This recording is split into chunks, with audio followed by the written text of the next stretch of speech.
Everyone. सो आज के ये वीडियो में मैं हमारा कल का जो प्रैक्टिकल पेरेंटिंग एक्सपीरियंस है, जब ओम को उसके दादा के साथ बाहर जाना था और हमने नहीं जाने दिया था और जो रोया था, और उसके बाद में फर्स्ट टाइम ऐसा हुआ था कि उसका बहुत देर तक रोया था और वो टेंट्रम्स लंबा चला था। तो वो सिचुएशन को हमने कैसे हैंडल किया, हमारी तरफ से हमें क्या ध्यान रखना पड़ा, क्योंकि थियरी एक अलग चीज है, जब आप प्रैक्टिकल एक्सपीरियंस करते हो तो वो अलग होता है। क्योंकि आपने देख लिया कि चलो टेंट्रम थ्रो करते हैं तो हमें काम रहना है, ये नहीं करना है, लेकिन जब वो सिचुएशन सामने आती है तभी हमें पता चलता है कि उसे हैंडल करने के लिए हमें क्या क्या ध्यान रखना पड़ता है। तो वो सारी चीज मैं आपके ये वीडियो में शेयर करने वाली हूँ, तो अंत तक जरूर देखना।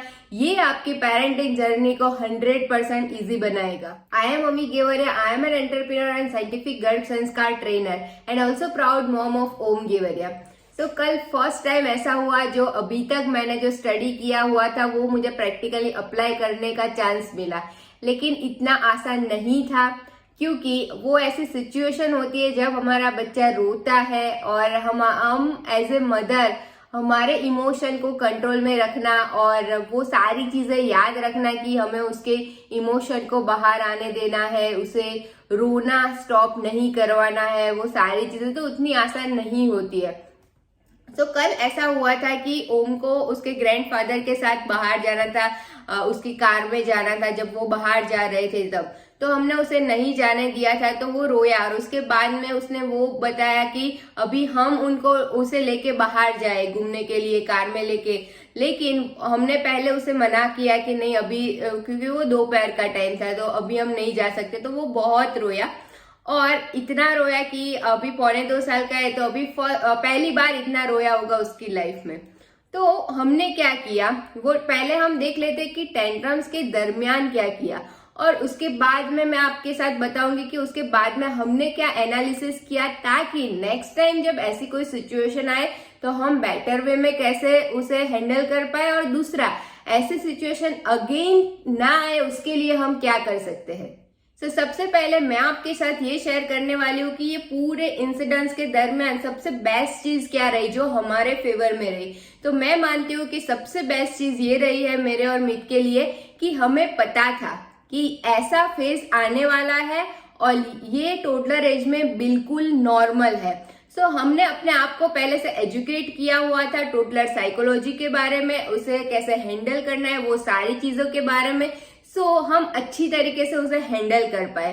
आपको भी पता है अगर कोई चैलेंज आने वाला है और हमें कोई पहले से बता देता तो हम उसके लिए अच्छे से प्रिपेयर होते हैं। तो एग्जाम का सबसे हार्ड क्वेश्चन हमें पता चल जाता है तो हम प्रिपेयर करके जाते हैं, तो उसमें भी हम अच्छा आंसर लिख पाते हैं। तो वो सेम सिचुएशन हमारे साथ बनी। तो यहाँ पे जितने भी पेरेंट्स हैं उनको मैं वही बताऊंगी मेरा एक्सपीरियंस पर से कि पहले अपने आप को एजुकेट करो। टोडलर साइकोलॉजी क्या है, टेंट्रम्स क्या है, ये बिल्कुल नॉर्मल है। बच्चे करे तो कैसे रिएक्ट करना चाहिए, क्या रिस्पॉन्ड करना चाहिए। अगर आपने अपने आप को एजुकेट किया हुआ है तो जब ऐसा होगा तब आप उसे अच्छी तरीके से हैंडल कर पाओगे। सो ड्यूरिंग टेंट्रम्स जब ओम रो रहा था तो तब का एक्सपीरियंस आप लोगों के साथ शेयर करूंगी। तो सबसे पहली रिक्वायरमेंट है कि पेरेंट्स को शांत रहना है, मतलब कि हमें गुस्सा नहीं करना है। तो वो चीज मेंटेन करने के लिए मुझे और मीत को उतनी दिक्कत नहीं आई, क्योंकि मैं और मीत अपने आप पर बहुत ज्यादा काम करते हैं और इसकी वजह से हम शांत बिल्कुल रह पाए थे पूरे टेंट्रम्स के दरमियान।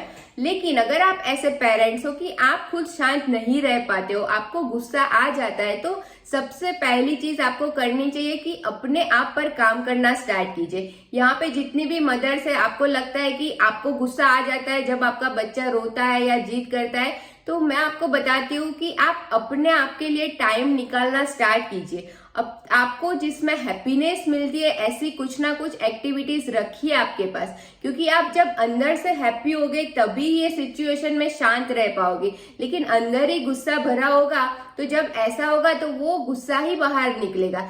तो शांत रह पाना हमारे लिए बहुत आसान रहा था ड्यूरिंग टेंट्रम्स। तो मेरे लिए ड्यूरिंग टेंट्रम्स क्या डिफिकल्ट रहा था और जिसके लिए मुझे कॉन्शियस एफर्ट करनी पड़ी थी और अपने आप को रिमाइंड कराते रहना पड़ा था, तो वो चीज वो थी जब वो रो रहा था तो पहली बार ऐसा हुआ था, मैंने भी उसे रोते हुए देखा था। तो एज अ मदर हमें ऐसा हो जाता है कि चलो उसे कब कैसे करके मैं स्टॉप कराऊं।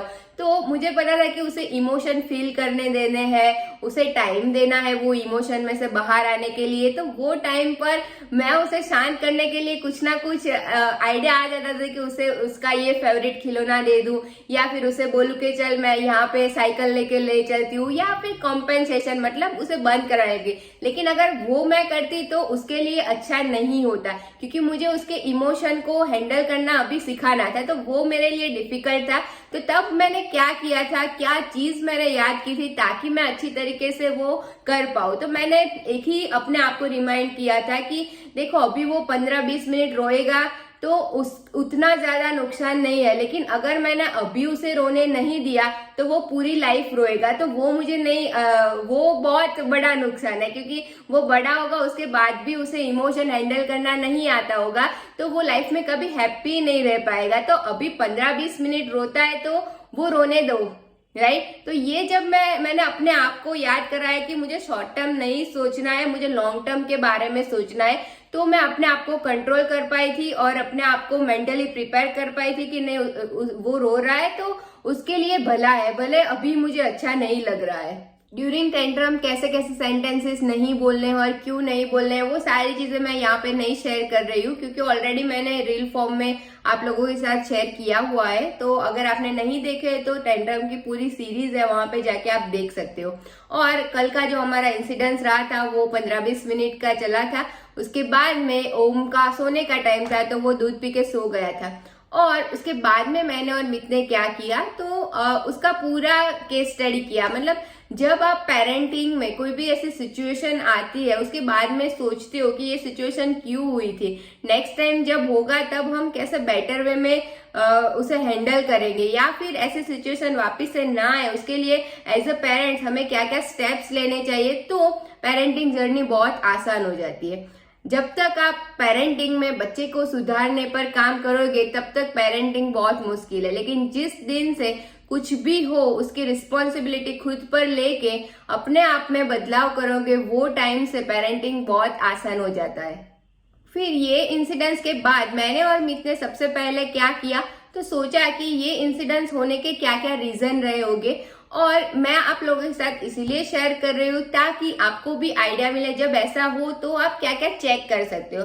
सबसे पहला हमने देखा कि 2 दिन पहले उसे वैक्सीनेशन हमने लगवाई थी, तो उसे थोड़ा फीवर जैसा भी था।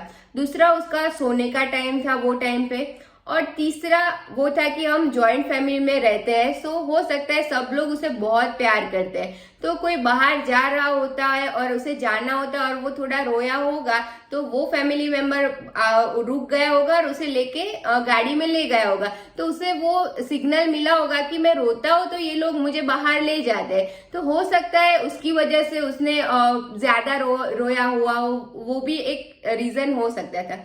फिर हमने सोचा कि हमारे कनेक्शन में ऐसा तो नहीं है ना कि हमने उसे जो क्वालिटी टाइम दे रहे हैं उसमें कहीं पे कॉम्प्रोमाइज है। तो वो सारी चीजें हमने देखी, तो हमें क्या लगा कि इसमें से कोई मेजर रीजन नहीं लगा था। लेकिन हमने फिर क्या किया, जब वो उठा उसके बाद में हम लोग उसे बाहर लेके गए थे, उसका भी माइंड एक मूड रिफ्रेश हो जाता, और अगर हमारे बीच में कुछ कनेक्शन के लिए कुछ इश्यू हो गए या फिर टाइमिंग के कुछ इश्यू हो गए तो वो रिजॉल्व हो जाते। तो वो एक हमने स्टेप लिया था। उसके बाद में क्या हुआ कि तुरंत बाद मीत बाहर जा रहे थे और हमें पता था कि अभी कोई बाहर जाता है तो वो रोता है जाने के लिए। तो पहले से हमने डिसाइड किया कि अभी वो बाहर जा रहा है तो उसके साथ में हम बोल दे कि डैडी बाहर जा रहा है कार लेके और ओम है ना साइकिल लेके बाहर जाएगा। पहले से हमने वो प्रिकॉशन ले लिया ताकि वो वापस से जिद ना करे कि नहीं मुझे तो कार में ही जाना है, और वो वर्क किया। जब हम बाहर गए तो जब हम एनालिसिस करते हैं वो सिचुएशन का तो वो फिर से होने के चांस बहुत कम हो जाते हैं। फिर दूसरा हमने क्या देखा कि कल जब वो उसके दादा के साथ उसे जाना था तब हमने मना किया। फिर उसके बाद में उसने क्या डिमांड की थी कि अभी हम दोनों उसे कार में लेके बाहर चले। तो अगर वो टाइम पे हमने उसे यस बोल दिया होता और उसे बाहर लेके गए होते तो शायद वो इतना नहीं रोता होता, लेकिन हमने एक बार नो बोल दिया था और अगर नो बोल के हम यस बोलते तो फिर वापिस से जब ऐसा इंसिडेंस होता तो अभी जो रोया उससे भी ज्यादा रोता। तो हमें उसे लिमिट सेट करनी थी, हमें उसे वो बताना था कि अगर आप रोगे तो यस का नो नहीं होगा या नो का यस नहीं होगा। सो इसीलिए कल हमें बहुत ही स्ट्रॉन्ग स्टैंड लेना पड़ा कि वो कितना भी रोए हमें हमारा डिसीजन को चेंज नहीं करना है। दूसरा हम क्या स्टेप लेने वाले हैं अभी ये सिचुएशन वापस से ना हो, इसीलिए कि अगर अभी हमें पता चल गया कि घर का कोई भी इंसान बाहर जाता है तो वो रोता है। सो अगर हमें पहले से पता है और हम बहुत ज्यादा लोग घर में रहते हैं कि कोई जाने वाला है, तो या तो वो पहले से हम उसे कोई ऐसी चीज में बिजी कर दे या फिर हम उसे अभी मेंटली प्रिपेयर्ड भी करने वाले हैं कि देखो हम लोग काम से बाहर जाते हैं, हर बार आपको साथ में ले जाना पॉसिबल नहीं है, तो उसे भी प्रोग्रामिंग हो जाएगी कि नहीं एवरीडे पॉसिबल नहीं है मुझे साथ में जाना। तो धीमे धीमे करके वो जिद करना स्टॉप कर देगा। लेकिन अगर हमने इस पर कॉन्शियस एफर्ट्स नहीं करते तो ये सिचुएशन बढ़ती है। तो एक चीज का समझना बहुत जरूरी है, बच्चे जिद करते रोते वो सारी चीज नॉर्मल है, लेकिन वो सिचुएशन में हम क्या करते हैं उस पर से डिसाइड होता है कि वो चीज बढ़ने वाली है या फिर वो कम होने वाली है। तो हमें नहीं चाहिए कि वो चीज बढ़े, तो हमें प्रॉपर टाइम पे एक्शन लेना है ताकि वो ना बढ़े। होप आपको ये वीडियो हेल्पफुल रहा होगा और आप अगर चाहते हो कि ऐसे प्रैक्टिकल एक्सपीरियंस हम आप लोगों के साथ शेयर किया करें तो कमेंट बॉक्स में यस जरूर टाइप कीजिएगा और मिलते हैं नेक्स्ट वीडियो में। तब तक के लिए गुड बाय।